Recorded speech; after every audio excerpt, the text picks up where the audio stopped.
Starting and running a business is hard, but you don't have to do it alone. Whether you're an established business owner or thinking about starting a side hustle to earn extra income, I am here to teach you how to show up as your unfiltered self, level up your business, and thrive as a mompreneur. Let's embrace the chaos and start enjoying the journey together. I'm Amy Traw, and you're listening to the Motivated Mompreneur Podcast. Welcome back into the Motivated Mompreneur Podcast. Today I am talking with Chrystie. She is a podcaster, educator, mom, and just all around amazing, phenomenal woman. So today we are talking all about finding who we are outside of being mom and pivoting and mom guilt and just all of the things related to mom life. And I am so honored to have her here today. So without further ado, Chrystie, welcome into the podcast. Oh my gosh, what an introduction. Thank you for having me. Oh my gosh, it's my pleasure. So tell our listeners more about yourself, who you are, what you do, and who you serve.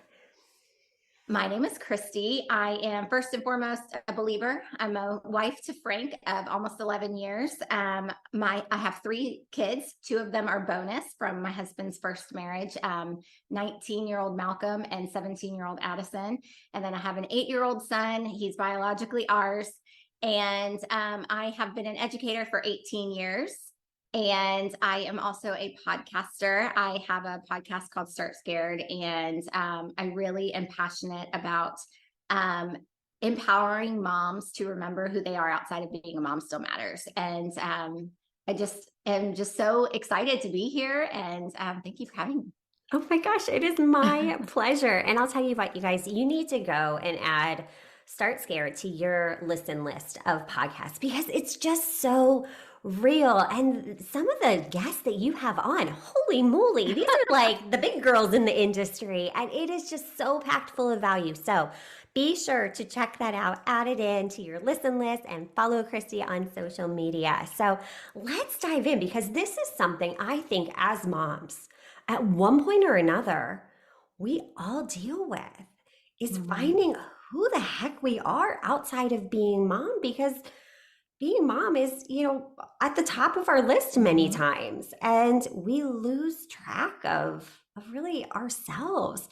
So where do we even start to find who we are again?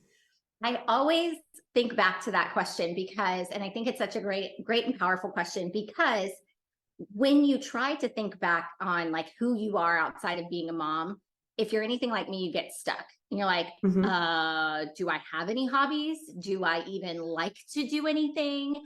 And all you can remember is being knee deep in mom life and, changing diapers if that's the season you're in, or going back and forth between extracurricular activities if that's the season that you're in. But really, who is Chrystie outside of being a mom? Who is Chrystie outside of being a wife? Who is Chrystie outside of being a teacher? And I really had to dig deep and think back. What are the things that I liked to do before I became a mom? What were the hobbies that I had, or what were the things that, lit my soul on fire? And I really had to sit with that. And I really had to think about what that looked like, because being an adult is so overwhelming and so consuming.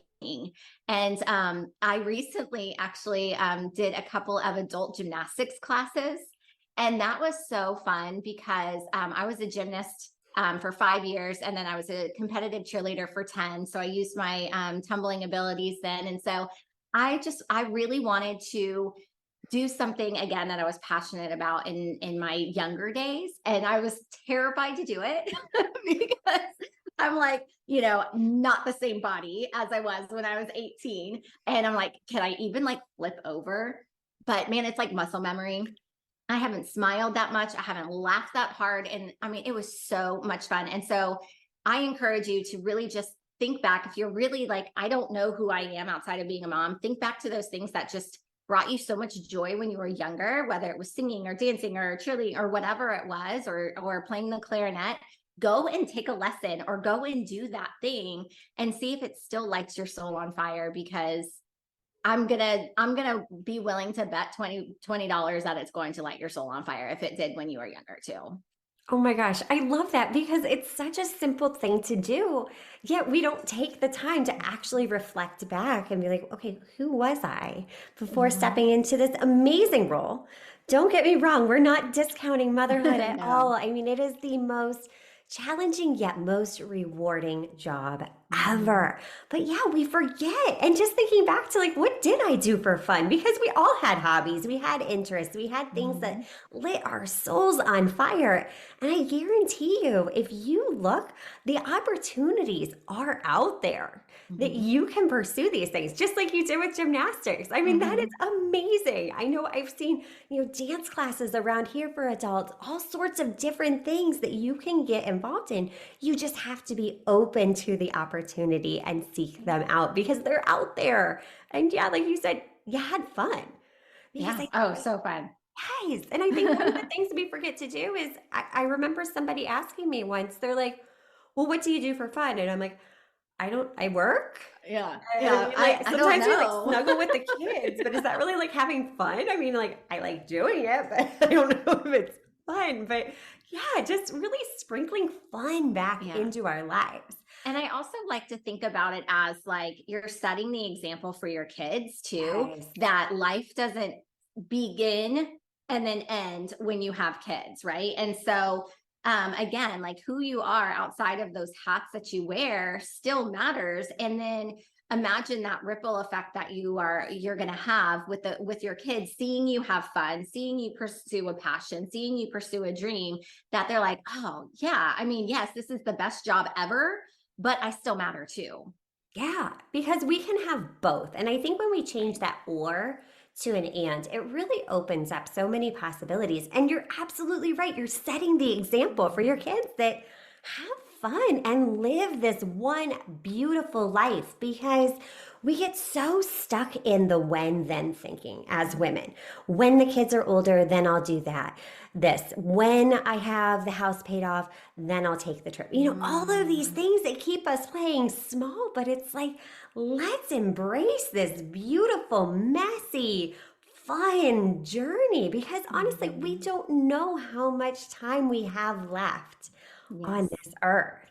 That's so true. And I'm really glad that you said that. Like, my parents have always been, like they had goals, they set them, they reached them. And one of their things was a financial goal. They wanted to be debt free. And then, they retire and travel. And my dad retired in 2019 and we lost him to pancreatic cancer in November 2022. And so I'm like, you don't know when, like you said, we have TBD amount of days here. And so I love that you said the when then thinking. And we need to really stop having those conversations with ourselves because you're worth it now. The time is now because you don't know when you're going to not have that time anymore, right? Yes, you're worth it now. Mm-hmm. Absolutely 100%. You are worth it. And when you're taking the time to pour into yourself, you're just giving so much more joy to your day, to your children. Mm-hmm. You can pour into them. Because nobody likes a grumpy mom. I No, feel like as moms, we really do set the tone for our families absolutely. because when we're grumpy, everybody tends to get grumpy. So So if true. we can fuel ourselves first and really, I know it's an analogy that everybody always uses, but it's the cup example. You can't Mhm. pour from an empty cup. And so often we just go through life, checking the boxes, doing things we think we should be doing, and you're just not really living and enjoying it. It's like I want to enjoy the time with my kids now because there's no guarantee. I mean, anything Mhm. could happen, and time is literally the one thing you cannot buy back. I can't buy Mhm. back this phase of my kids' lives. That's right. Yeah. So, how do you go about navigating mom guilt? So, it's like, okay, yes, I know I need to do these things, but when I sign up for the class, I feel really guilty about it. Mhm. How do you navigate those feelings? I have a mentor who said that um, she put it so beautifully. She said, "But why are you having mom guilt? Because is he taken care of? Is he with someone who he loves? Is he having fun? Is he experiencing something that he wouldn't necessarily get to experience with you?" And I'm like, yes, yes, yes, yes. Well, then why do you feel guilty? Because he's getting to have these experiences outside of just being with you. There's nothing wrong with that. And so, yes, of course, in the Instagram perfectly curated feed, we have those feelings of inadequacy and not enoughness. But when you take a step back and you're not leaving him to fend for himself while you go and do something fun. He's with his dad or he's with his grandparents or he's doing whatever, but he's happy, he's fed, he's safe, and he's having fun and he's having a different experience. I don't think that that is anything to feel guilty about. No, not at all. And that's just such a powerful reframe that you just Mhm. described because we tell ourselves these stories that, oh my gosh, they're not going to be okay. They're not going to survive this, that, and the other. Well, no, I think almost that time apart helps. I mean, for Mhm. me, I've always been a working mom, and I feel like being a working mom has let me be a better mom. But, for other women, being a stay at home mom makes them a better mom. Knowing what works Mhm. best for you, what fuels you, so that you can be the best version of you for your kids. So true. So true. Nice. Oh my gosh. So, so good. So let's talk a little bit about being okay with pivoting in life Mhm. because life throws some big old curveballs at us. And sometimes we've got to pivot. So, how have Mhm. you learned to be okay with pivoting? Well, we were talking before we hit record that like you looking back is when you can connect the dots and you can see when those things that happen that may have been challenging or hard or scary or forced you outside your comfort zone or you started scared on something that you were terrified to do, you don't really recognize the big impact that it has until you look backwards. And so there are many times in my career, I've been teaching for 18 years, many times in my career when I've made a pivot and or things didn't happen the way that I had planned. But then looking backwards, I'm like, holy cow, that was exactly what needed to happen. And, long story short, I went from the classroom to an intervention specialist role after I had Bruce. And that was exactly what I needed to avoid burnout and to continue to love my job again. And then we decided to leave the district that we were in for 17 years and then go to a Christian private school. And that was terrifying in itself. But then looking back, I'm like, we made such a good decision because this is such a powerful place for Bruce to be. And now I'm sitting in a situation at the time of this recording that my job may look different in the fall when this releases. And I don't know what that's going to be, but I have full trust that it's going to be exactly what I need in the future. It may be scary now, but I have full faith that it's going to be what I've been praying for and what my family needs and how I can better serve my family and other people. Oh, so beautifully stated because, yeah, looking back, it all makes sense. Mhm. And especially with burnout. I mean, like you said, burnout is a real thing in the Yeah. workplace, especially with teachers, healthcare workers, these service industries that are just constantly giving so much of themselves. But it's almost been a blessing. But I love how you described it too, because you said, it can be scary. Mhm. But just like your podcast, you start scared. You Mhm. trust, and that is hard to do. Just trusting in the divine plan, trusting in what you're leaning into.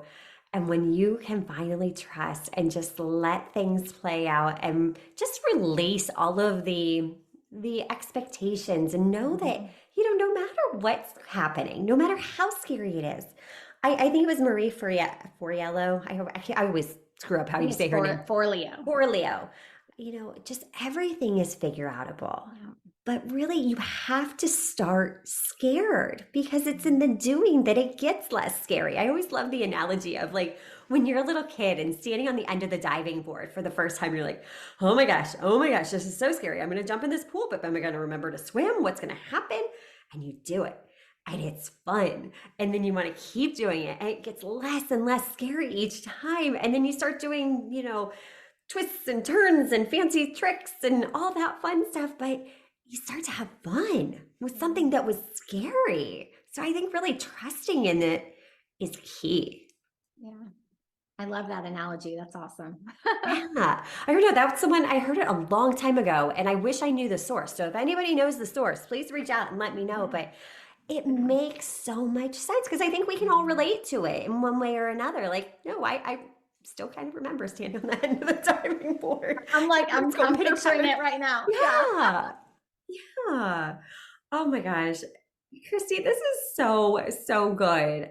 What else would you say in just your journey as a mom, as an entrepreneur? What has been your biggest lesson learned that you would like to share with other women out there? There's What a so great many. question. I know. I am a very type A planner, Same. and I'm an Enneagram 6. And so I always want to be prepared and have step 1, step 3, step 10 figured out before I do anything. And my biggest piece of advice and the biggest thing that I've learned is that it's never going to work out the way that you planned, ever. And sometimes it's going to suck. Sometimes it's going to be amazing. Sometimes it's going to suck and then become amazing. But those plans that you have sometimes need to just go to the wayside, and just remember that it's not going to happen the way that you planned, and that is okay. Yes. Oh my gosh, I love that. It's lessons like those I wish I had heard years ago. Just learning, embracing, just really this, even the process of owning a business, it's such a self discovery process. I mean, just the mindset piece and the personal development is just absolutely crazy because we can be our biggest cheerleader, yet we can be the one to tear ourselves down so quickly. I Yes, mean, we're ma'am. all guilty of it. So, Mhm. just having people like you in our world to pour into us and encourage us to start scared is such a beautiful thing. So, thank you. Thank you for being a light for all of us. Oh, well, thank you so much for having me. This has been such a wonderful, wonderful opportunity and great time. I could talk to you forever. I know, exactly. Same. So, where can we get into your world and learn more? Well, I'm on Instagram at Chrystie Lockhart, ChrystieLockhart. And I host Start Scared. It's on all of the platforms. It's geared more towards moms, but a lot of women tell me that they listen, that they aren't moms. But it's really just real, raw conversations like girlfriends having a cocktail or a coffee on the back porch. And we just talk about all of the ways that we can start scared on putting ourselves first, because we've lost ourselves in the chaos of everyday mom life, and who we are outside of being a mom still matters. And that's something that I'm really passionate about, empowering other women that they matter too. Exactly. And through having more and more conversations like this, we bring awareness to it. We can create Mhm. that change. We can change the narrative that you can have both. You can be mom Mhm. and you. You can be mom and a business owner. You can be all of the things that you desire when you start scared. That's So, exactly right. Chrystie, thank you so much for taking the time out of your schedule to pour into our listeners today. It was truly my pleasure to have you. Thank you, Amy. And until next time, mamas, stop dreaming and start taking messy action. You got this. Are you loving what you're hearing? Do us a favor and hit that subscribe button so you don't miss an episode.